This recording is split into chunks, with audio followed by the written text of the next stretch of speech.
আসসালামু আলাইকুম, আলহামদুলিল্লাহ ওয়াহদা ওয়াসসালাতু ওয়াসসালামু আলা মান লা নাবিয়্যা বাদা। সম্মানিত দর্শক মণ্ডলী, একটি অতীব গুরুত্বপূর্ণ জিজ্ঞাসা, কুরবানি করার সময় কোন দোয়া পড়তে হবে?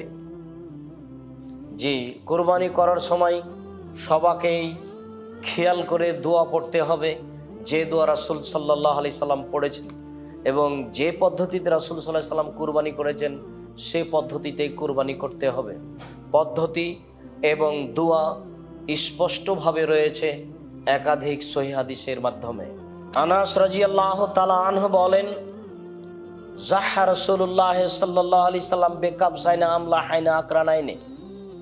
রাসূল সাল্লাল্লাহু আলাইহি সাল্লাম দুইটি সিংওয়ালা সাদা কালো ভেড়া কুরবানি করলেন।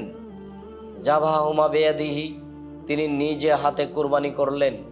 ওয়াসাম্মা ও কাব্বারা, তিনি আল্লাহর নাম নিয়ে আল্লাহু আকবার বলে কুরবানি করলেন।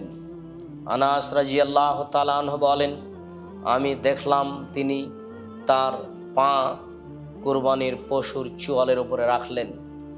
তখন তিনি বলছিলেন, বিসমিল্লাহ আল্লাহু আকবার। বুখারী মুসলিম।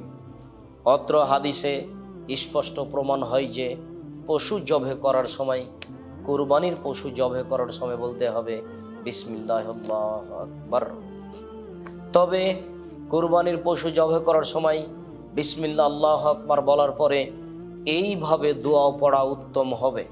তারপরে তিনি বলবেন আল্লাহুম্মা তাকাব্বাল মিন, নিজের নাম উল্লেখ করে আল্লাহুম্মা তাকাব্বাল মিন্নি ওয়া আহলে বাইতি, হে আল্লাহ তুমি আমার পক্ষ থেকে, আমার পরিবারের পক্ষ থেকে কবুল করো। অন্যথায় সে বলতে পারে নিজের ভাষায় বিসমিল্লাহ আল্লাহু আকবার বলার পূর্বে আল্লাহ তুমি আমার পক্ষ থেকে আর আমার পরিবারের পক্ষ থেকে কবুল করো।